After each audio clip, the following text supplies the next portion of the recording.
Bienvenue dans un nouveau numéro de Questions sans détour. Mon invité aujourd'hui, c'est Olivier Bicep. Bonjour. Bonjour.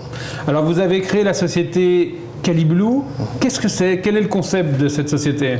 Alors, Caliblue, c'est une plateforme en ligne qui est chargée de mettre en relation les particuliers, qui peuvent être locataires ou propriétaires immobiliers, avec des professionnels du BTP. Ouais. Alors, ce sont avec des artisans, c'est ça? Oui. Les artisans proposent leurs services et les particuliers, vous les mettez en contact en fait? En fait, les particuliers viennent sur le site. Le site est complètement gratuit pour eux. Ils postent leurs demandes via des formulaires. Et ensuite, le site, l'équipe qui est derrière Caliblue, est chargée de transmettre aux prestataires qui sont intéressés par les travaux, qui sont dans la commune, si possible, du client, sont chargés de transmettre ces données-là. Alors pour ce faire, on imagine que vous avez dû mettre en place, créer une énorme base de données pour recenser tous les artisans dans chaque commune de Guadeloupe, de Martinique, de toute la Caraïbe. Je crois que c'est un site caribéen. Oui. Comment on fait pour rentrer en contact avec les artisans et être sûr qu'ils vont faire bien leur travail? Est-ce qu'ils sont notés? Voilà, c'est ça qu'on a envie de savoir. Déjà c'est un site qui c'est vrai, a des velléités caribéennes, mais on est déjà axé sur la Guadeloupe. Ouais. Donc moi, je suis dans le BTP depuis 7 ans. Donc j'ai pu me faire un petit carnet d'adresses avec des artisans qu'on a déjà vérifié leur travail et qu'on sait qu'ils sont compétents et dans les règles, c'est important. Et donc effectivement, on a pu se constituer ce carnet pour pouvoir mettre en place ce site-là.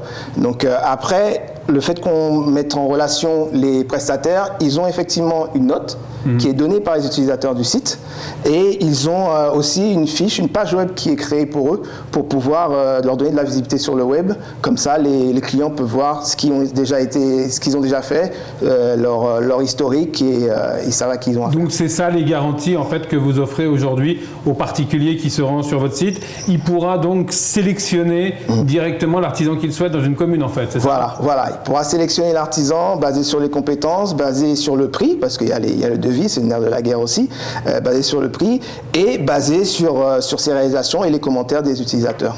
Alors c'est un plus également pour les artisans, puisque vous leur permettez d'être en ligne, quasiment, d'avoir leur site. Oui, parce que ce qu'on a fait dans notre étude de marché, on a constaté que les artisans n'ont quasiment pas de présence sur Internet. Même un site Facebook, il y en a très peu qui ont une page Facebook. Donc, de partir de ce constat-là, effectivement, on leur offre cette visibilité sur le net qui est d'aujourd'hui, dans les jours où on vit, la numérisation est partout, on a besoin de cette présence. Donc, on sait ce qu'on peut leur apporter grâce à Caliblue. Alors, combien d'artisans aujourd'hui vous font confiance? Alors, aujourd'hui, je ne sais pas si vous allez nous donner des chiffres précis. Tout est ouvert en Caliblue. C'est 32 partenaires et aujourd'hui, à ce jour, depuis ce matin, on a 57 demandes de devis, de travaux qui ont été traités.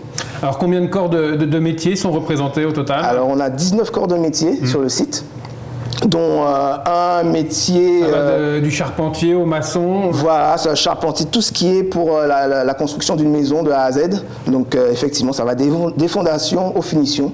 On a même un secteur ménage qui sort un peu du cadre du BTP, mais qui reste dans le secteur de la maison.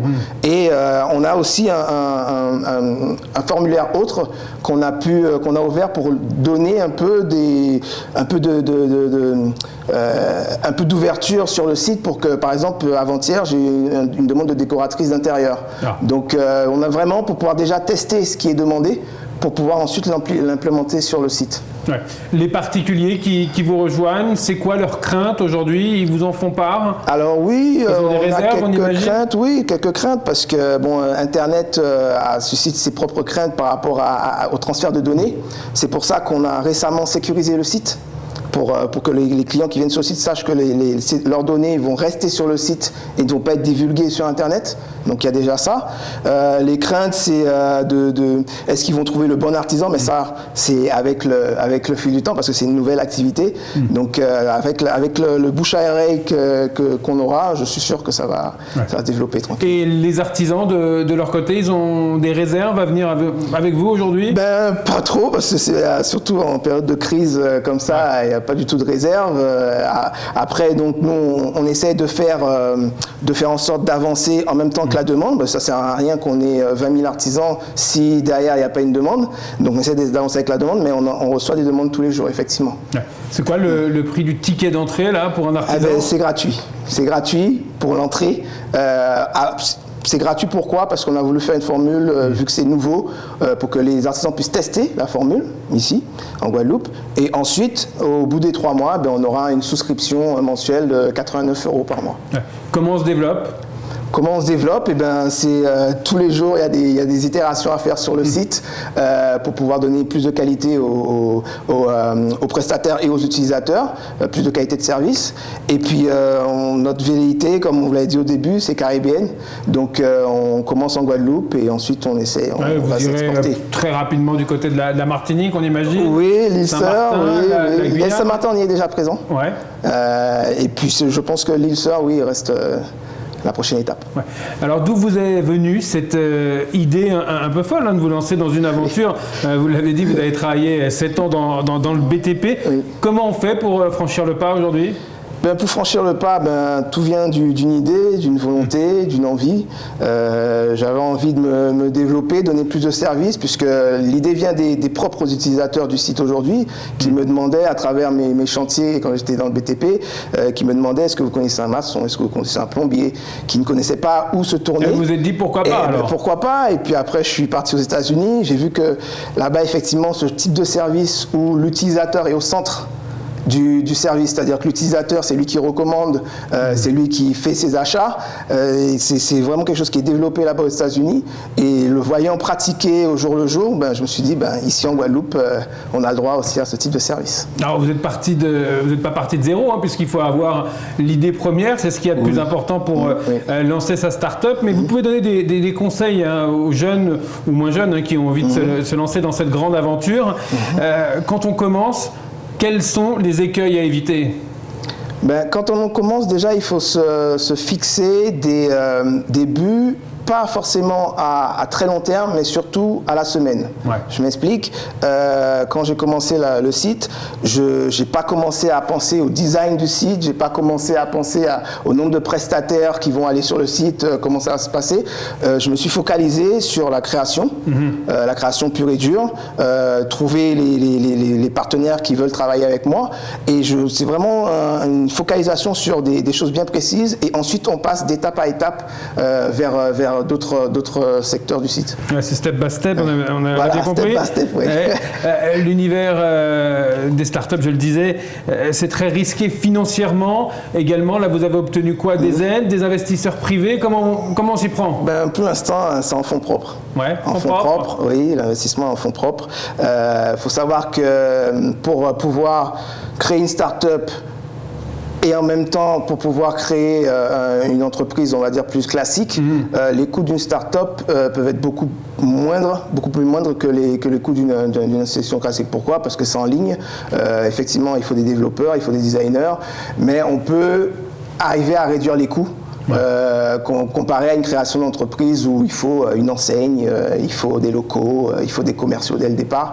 Donc les coûts sont moindres, donc on arrive pour l'instant j'arrive à les aspirer. Vous êtes tout seul à travailler Non, on est une équipe de 4. On est une équipe de 4 et chacun a ses rôles bien précis. Donc moi je suis vraiment dans le développement du produit, développement commercial. On a un designer, on a un développeur et on a un marketeur. Ouais. Donc l'avenir, vous l'avez dit, ça passe par le développement régional. Pourquoi pas le développement mondial? C'était le grand sujet de startup.sgp il y a quelques semaines. Maintenant, c'était ne plus raisonner Guadeloupe, mais raisonner monde. Oui. C'est votre cas également? Tout à fait. C'est le raisonnement qu'on a. Après, effectivement, je pense qu'il faut d'abord faire ses preuves. D'abord, comme je répète, travailler de semaine à semaine, et ensuite, effectivement, c'est les levées de fonds qui nous donnent accès à ce type de marché, parce que tout seul, sur mes fonds propres, je donc aujourd'hui, vous profitez de l'occasion pour lancer un appel aux investisseurs? Oui, les investisseurs qui nous écoutent, ils peuvent se rapprocher de Caliblue.